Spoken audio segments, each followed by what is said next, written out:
The strange part wasn't that Nora Bishop sat on my lap.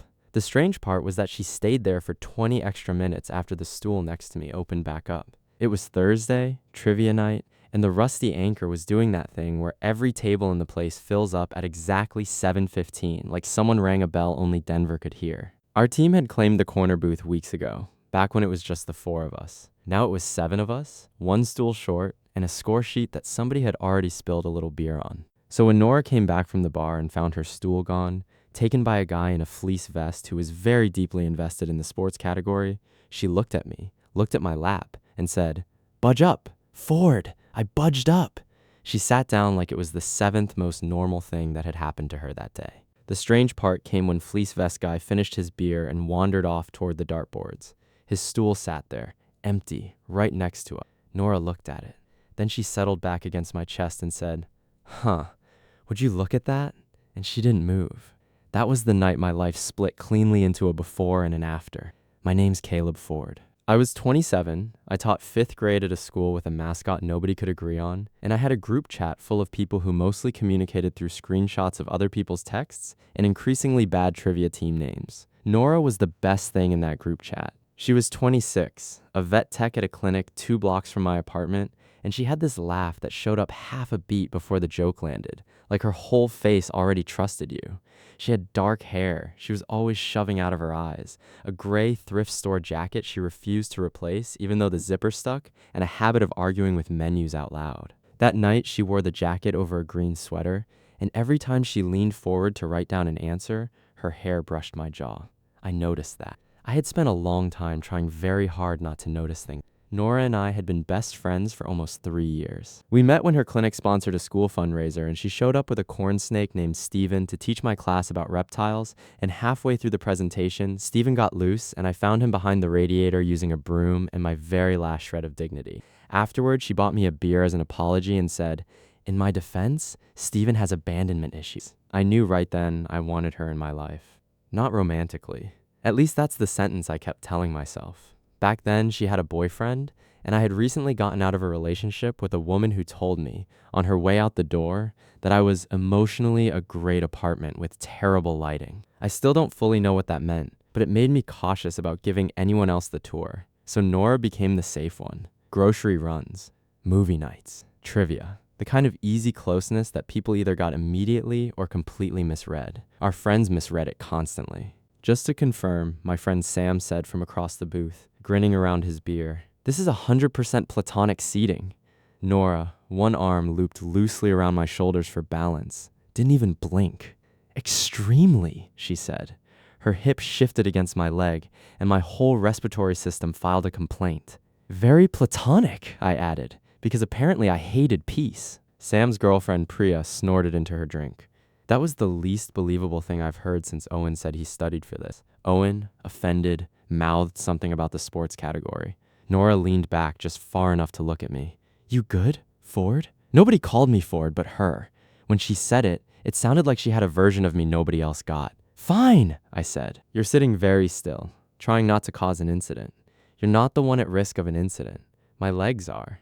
She laughed, and I felt it more than heard it, which was, historically, the whole problem with Nora sitting on my lap.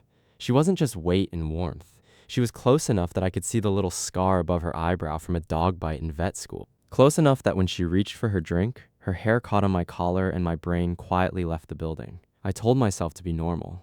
I had been telling myself that it started slow. It started with dishes, actually. Sam's Friendsgiving, the November before last. Everyone had scattered into the living room to fight about a card game, and somehow Nora and I ended up alone at the sink, her washing, me drying, both of us a little too aware of how easily we'd fallen into a rhythm neither of us had suggested out loud. "You're doing the thing," she said, not looking up from the pan she was scrubbing. "What thing?" "The thing where you go quiet and stare at the side of my face like I'm a word problem." "I'm not staring. You're staring." I handed her the next plate instead of answering, and when our hands brushed passing it, neither of us pulled away as fast as we should have. She looked up at me then, water still running, and for one long second, neither of us said anything at all. Then somebody in the living room yelled that Owen was cheating at cards, and the moment broke, and we went back to pretending it hadn't happened. It started with movie nights, too. There was one in particular, a rainy Tuesday. some documentary about deep sea creatures that she'd insisted on, half a bowl of popcorn balanced dangerously on the couch cushion between us. Somewhere around the part about anglerfish, her head found my shoulder. 20 minutes later, her breathing had gone slow, and I realized she'd fallen asleep.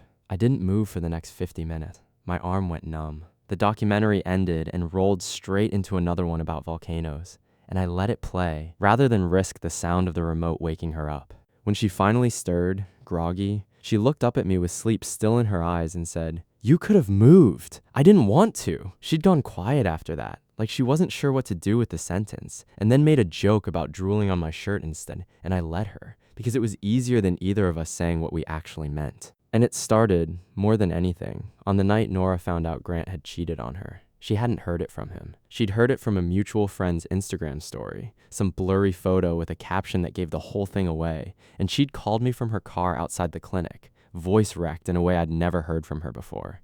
I drove over without asking questions. Found her in the driver's seat, engine off, mascara halfway down her face, staring at nothing. I climbed into the passenger side and didn't say a word for a long time. Just sat there while she cried, one hand resting on her shoulder, the other holding a fast food napkin I'd fished out of my glove box because it was the only thing close enough to reach. "I look insane," she finally said, wiping under her eyes and making it worse. "Your mascara's doing modern art," I said. "Very avant-garde. Bold choice." She laughed through the tears, a wet, surprised sound, and swatted my arm. "I hate you. You love me. I really do," she said. And at the time, it landed like nothing, like the thing best friends say to each other in parking lots at midnight. It wasn't until much later that I understood how much weight had already been sitting underneath that sentence, waiting for either of us to notice it. That was us, back then. Jokes where the honest thing should have gone. A whole friendship built on saying almost everything except the one thing that mattered. At trivia, the categories rolled by. Geography, one-hit wonders, a picture round nobody at our table could read from the corner booth without squinting. Priya and Sam were arguing, again, about whether to order a second basket of fries or wait for the halftime break. Somebody near the dartboards yelled about a triple 20 and got booed by his own team. The whole bar was loud and alive, and every few minutes our host, a guy named Denny who took the whole thing far too seriously, would lean into the mic and announce the standings like he was calling a boxing match. "For the geography round," Denny said, "name the only country that borders both France and Spain." Owen, without looking up from his notebook, wrote Andorra so fast the pen nearly tore the paper. "How do you know that?" Sam demanded. "I contain multitudes. You once thought Portugal was a city. That was one time." Nora leaned in to check our answer sheet, her shoulder pressing into mine, and murmured, "We're gonna lose because of the music round. I can feel it. We are not losing." "Caleb, it's an 80s one-hit wonders round. I know one song from the 80s, and it's because my dad played it in the car.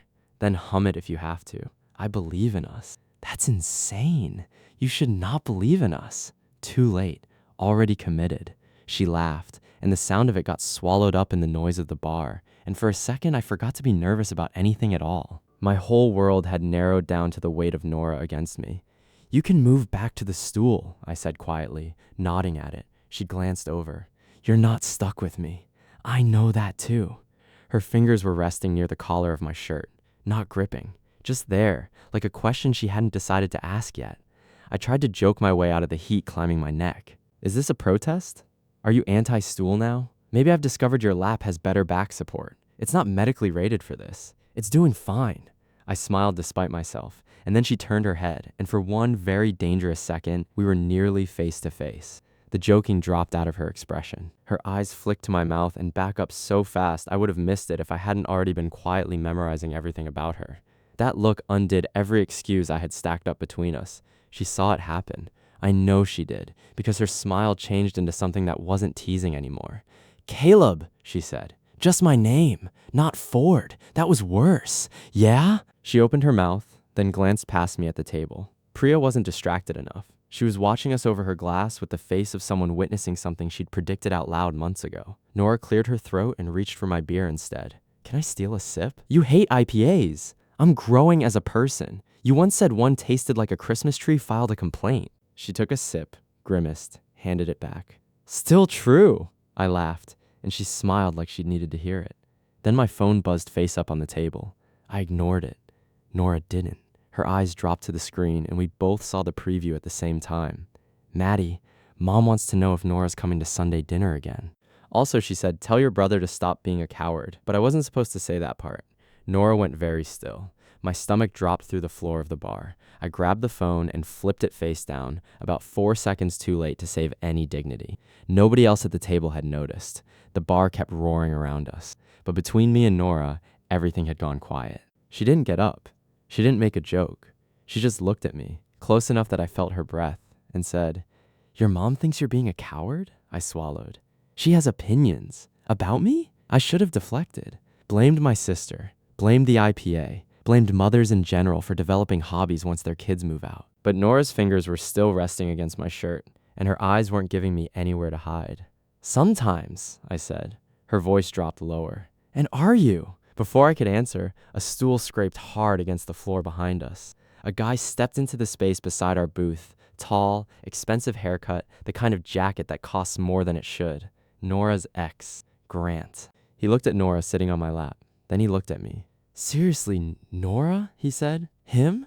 There are moments a person finds out exactly what kind of man they are. For me, it was the moment my best friend was on my lap. Her ex had appeared out of nowhere, and the whole table had gone quiet enough to hear ice shift in somebody's glass. I discovered I was the kind of person whose first instinct was to say something incredibly stupid. Thankfully, Nora beat me to it. Yes, she said. One word. Flat and certain. Grant blinked. What? Nora didn't move off my lap. If anything, she sat up straighter, her shoulder against my chest. You asked if it's him. The answer's yes. The warmth that went through me was ridiculous and completely inappropriate for a crowded bar where our friends were pretending not to lean in. Grant's jaw tightened. I came over to say hi. No, you didn't, Nora said. He came over to make a face, Sam murmured. It was a very specific face. Priya elbowed him. Grant ignored them both, eyes still on Nora. Can we talk for a second? Her hand, still near my collar, curled slightly into the fabric. I felt that small grip all the way down to my ribs. I wanted to answer for her. I wanted to tell him to find another bar and a new hobby.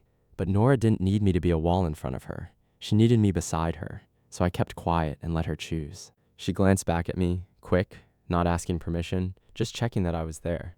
I was, no, she told him. We can't. His face shifted like he hadn't expected the word to land that hard. Nora. I'm having a good night, she said. I'm with my friends. He looked at me again. And him. Nora smiled, but it had edges now, especially him. The table made a collective noise, not loud, more like 6 people trying very hard not to combust. Grant stared at her for one more second, then laughed without any humor in it. Wow. Okay, good luck with that. Thanks, Nora said. I'm feeling good about it. He left, which was smart, because Priya had picked up a fork with the specific energy of a woman weighing her options. The second he was gone, the whole table erupted at once. That was incredible. I hated that jacket on principle. Are we ordering more fries or are we processing? Nora slid off my lap so fast I almost reached out. I didn't. That felt important. She'd just chosen where to sit and what to say, and I wasn't going to act like her body was something I had claims on. But I missed her weight immediately. She stood by the booth, cheeks flushed, eyes bright. I need air. I'll come, I said, before I could think better of it. Her eyes found mine. No jokes this time. Okay. Outside, the night had gone cool and clear, the kind of Denver evening where you can see your breath a little. Cars hissed by on the wet street. The bar noise thinned every time the door opened and closed behind us, but out under the awning, the world felt small, private. I took off my jacket and held it out. She eyed it. If I take this, are you gonna claim it's chivalry and not the fact that you run like a space heater? Can it be both? You contain multitudes, mostly body heat and anxiety. That got a real laugh out of her, and something in my chest loosened. She slid into the jacket, sleeves swallowing her hands. I tried not to stare and failed completely. What? She asked. Nothing! Caleb! I leaned back against the brick. You look good in my jacket. It came out low and honest, no joke to hide behind. Her expression changed. For once, she looked nervous. You never say things like that, she said. I think them. Her eyes lifted to mine. That was the sentence that lit the fuse. The traffic noise seemed to fade. The cold went soft around us. She stood 2 feet away in my jacket, and I had the unbearable feeling we'd been walking toward this exact patch of sidewalk for 3 years.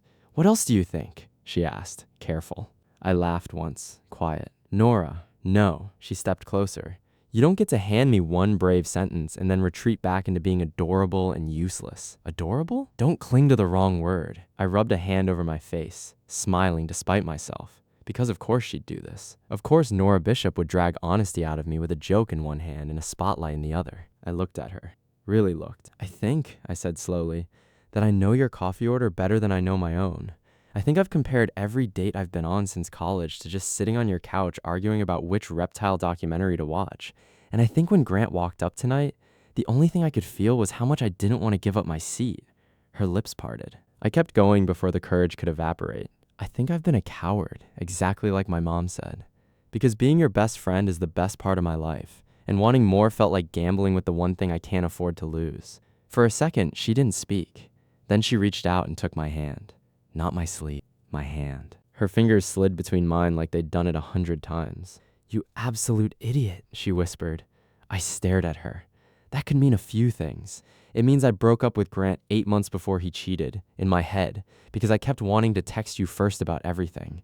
It means I sat on your lap because I wanted to. And when the stool opened up, I stayed because I wanted you to notice that I wanted to. I noticed.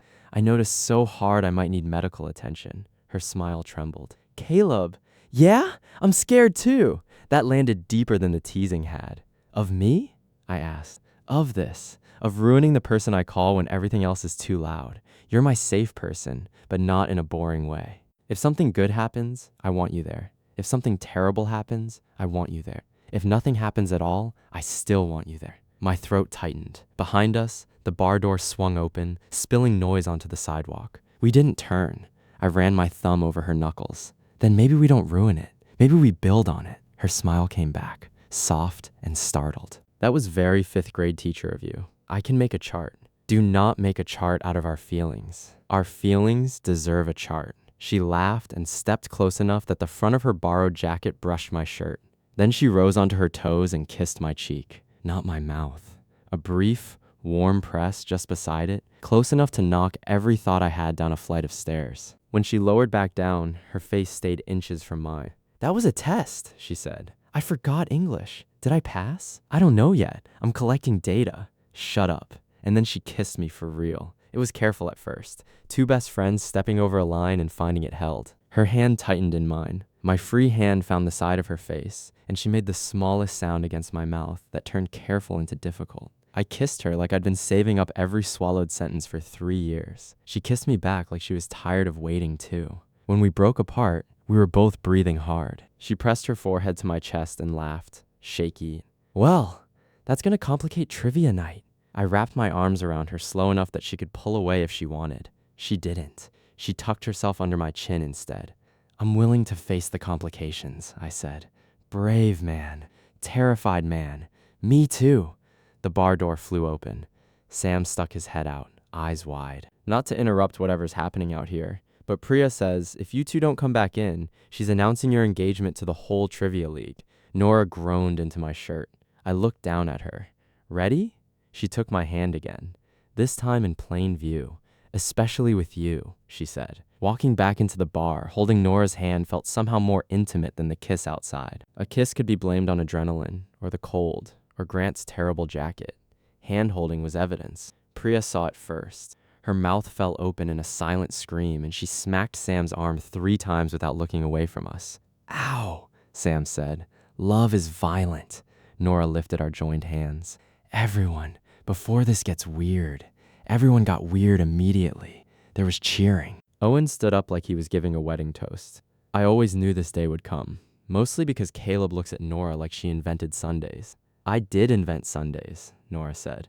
You're welcome. I pulled her stool out with my foot. Sit before they start a chant. She glanced at the stool, then at my lap. The whole table went silent. She sat in the stool. Then, under the table, she hooked her ankle around mine. Apparently, I was going to die in installments. For the rest of the night, everything and nothing had changed. We still argued the picture round. She still stole fries off my plate under the excuse that shared food was a public resource. But every few minutes, her knee found mine, or her fingers brushed my wrist, or she leaned in to whisper something only I could hear. When the group finally spilled out onto the sidewalk near midnight, the air had gone crisp and clean. I can drive you home. She arched a brow. "You always drive me home." "Yeah, but now I'm nervous about it." That's extremely charming and a little concerning. My truck had never felt smaller. Nora sat in the passenger seat, still wearing my jacket, hands tucked into the sleeves, the radio playing low on some station neither of us bothered to change. Normally, she'd have taken over as DJ within 5 minutes and criticized my merging technique for the whole drive. Tonight she was quiet, watching the streetlights slide across the windshield. I glanced over at a red light. "You okay?" She nodded, then shook her head, then laughed softly at herself. "I don't know. I'm happy, terrified, slightly hungry, somehow, again. That's just your baseline. It's comforting, actually." The light turned green. A few blocks later, she said, "Can we not tell everyone everything right away?" I loosened my grip on the wheel before I answered. "Of course. I don't mean hide it," she said quickly. "I just mean tonight went from 0 to public spectacle in about 12 seconds, and I want a little piece of this that's just ours before everyone starts asking what we are. What are we?" The question slipped out before I could stop it. She turned toward me. I kept my eyes on the road but felt her looking. "I don't want to be casual with you. I'm not asking for labels before breakfast. I just need you to know that if we're doing this, it's because it's you. Not because of Grant. Not because the bar was crowded. Not because your lap is apparently a 5-star seating option." I laughed, rough around the edges. "I don't want casual either. I want slow, if you need slow. I want careful. I want honest. Just not casual." Her hand crossed the console and rested palm up between us. I took it, and we drove the rest of the way like that. At her door, after the drive, after a slow kiss in my truck that neither of us wanted to rush, she said, "Do you want to come up?" Every part of me wanted to say yes so loudly it embarrassed me. But there was a tremor under her voice. Not regret, more like standing at the edge of something. I brought her knuckles to my mouth and kissed them. "I want to. A lot. But maybe tonight I walk you up, kiss you goodnight, and go home before I make decisions with the less noble parts of my brain." She stared at me, then burst out laughing. "That is the sweetest, least smooth sentence I've ever heard. Nobility's underrated. Not phrased like that." She kissed me once more at her door, slower this time, more decision than surprise. When we broke apart, she said, "Tomorrow. You're taking me on a date." "Tomorrow," I agreed. I was halfway down the hall when she called after me. "Caleb?" I turned. She stood in the doorway, cheeks pink, smiling in a way I almost never saw. "I'm glad the bar was full tonight." "For the record," I said, "that stool sat empty a long time before you decided to stay put." "I know," she said, and disappeared inside. By 9:45 the next morning, I was outside her building with coffee, a box of donuts, and the fragile confidence of a man who had watched 2 videos about first date outfits and absorbed none of it. She came out in a cream sweater and my whole plan to stay calm. "Hi," I said. "Hi." She eyed the box. "For me or your mother?" "Yes." Strong answer. My parents lived 20 minutes away in a brick house with a porch my dad repainted every spring while complaining that paint was a scam invented by paint companies. When we pulled up, 3 cars were already crowding the driveway. Nora stared at them. "How many people are at this brunch?" "Define people." "Caleb, my parents, Maddie and her husband, possibly my aunt." "My cousin, if he smelled free bacon from the highway." She turned and looked at me, unimpressed. "I brought donuts. That box is not big enough to save either of us." Before I could answer, the front door opened. My mother appeared on the porch in a yellow cardigan, smiling like she'd personally solved loneliness that morning. Nora inhaled sharply. "Too late. We're seen. We could still flee." "I know the back roads." She looked at my mother, then at me, then squeezed my hand once. "No, we go in." Brunch at my parents' place that Sunday went exactly the way I'd braced for.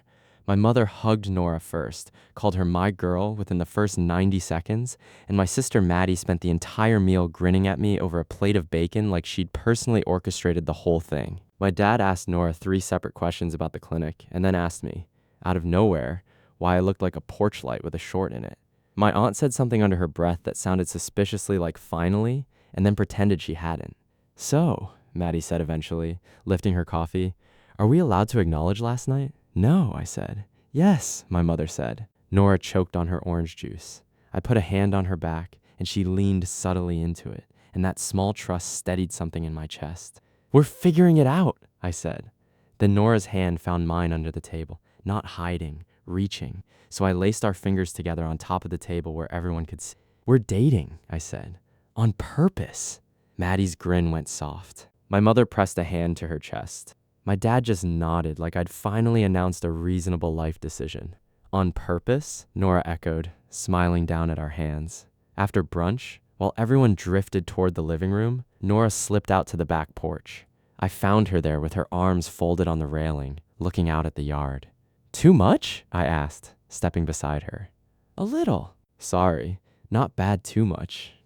She shook her head. I didn't know how badly I wanted to belong somewhere until your mom hugged me like I already did. Something in my chest folded open. You do, I said. She turned to me, vulnerable without a joke to hide behind. Careful. I might believe you. I'm counting on it. She looked down, smiling faintly. This is moving fast. I know. Are you scared? Terrified. Do you want to slow down? I thought about the empty stool, about her staying, about how easily she'd fit into my family's kitchen, like she'd been drawn into the blueprints before the house was even built.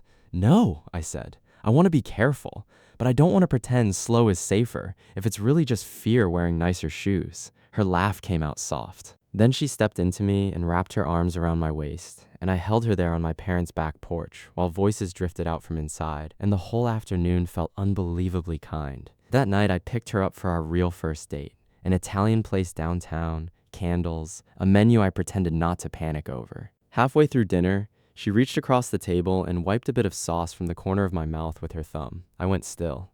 New, I said. Good new? The kind I want to get used to. We talked about her plan to eventually open her own small animal clinic, about the bookshelf I'd promised to build her and hadn't. Somewhere between the pasta and the check, I lifted my glass. To trivia and better furniture, I said. She froze. So did I. Because what I'd actually meant to say had gotten tangled somewhere behind it, and it slipped out before I could stop it. I think I've loved you for a long time, I said. I just kept calling it loyalty because that sounded safer.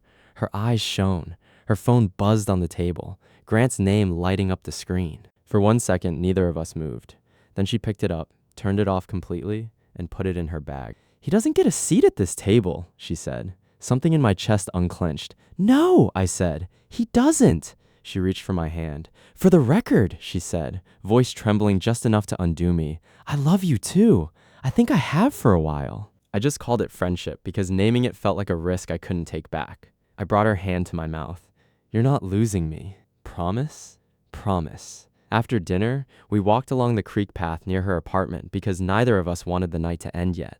The city lights scattered gold across the water, breaking apart every time the current moved. She tucked herself under my arm, and I held her close, my coat around both of us against the wind coming off the water. At the little footbridge, she stopped walking. This is where I say something dumb, she said. I'm ready. She turned to face me. If an empty stool ever opens up again, anywhere, I reserve the right to ignore it completely. I laughed, pulling her closer. Legally binding? Emotionally binding. Even better. Then she kissed me under the bridge lights, both hands on my face, the kind of kiss that made the cold irrelevant. Not a beginning anymore. A choice. A yes. Grant texted a few more times that week.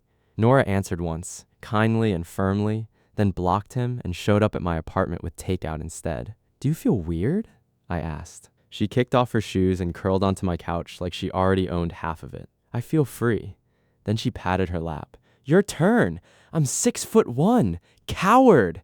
I sat down instead and pulled her onto me, and the room went quiet and warm and exactly right. By winter, she had her own mug at my parents' house, one my mother bought without asking anyone, plain white with Nora's. Don't touch written on it in permanent marker, and my mother defended the purchase as though it had been self-evident from the start. Maddie took credit for the whole relationship at every family dinner that followed, including, at one point, the weather. Nora and I fell into a rhythm that felt both entirely new and like something we'd been rehearsing for years. Thursday trivia stayed sacred. She still stole fries off my plate and called it a public resource. I still lost every music round on principle. But now there were other rituals stacked on top of the old ones. Sunday mornings at her place with the paper spread across the bed, the two of us arguing over the crossword instead of a documentary, her hand finding mine under any table we sat at without either of us thinking twice about it anymore. By spring, she'd opened her own small clinic in a sunlit space above a bakery 2 blocks from her old job, and I spent 3 straight weekends helping her paint the exam rooms a soft, deliberately unclinical blue. She hung a photo of Stephen the corn snake by the front desk, in his defense, she said, in case anyone doubted her credentials. I finally built her that bookshelf I'd been promising for over a year. It leaned slightly to the left, no matter how many times I checked it with a level.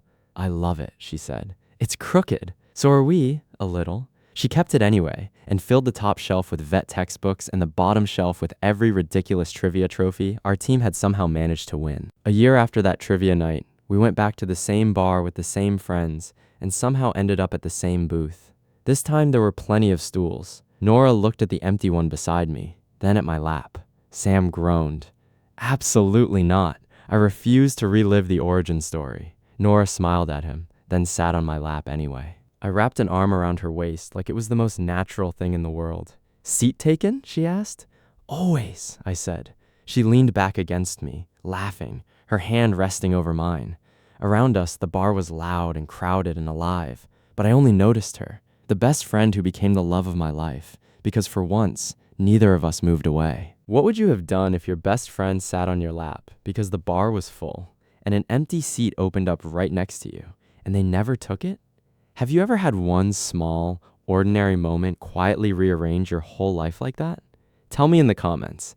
If you liked this one, leave a like, subscribe, and I'll see you in the next story.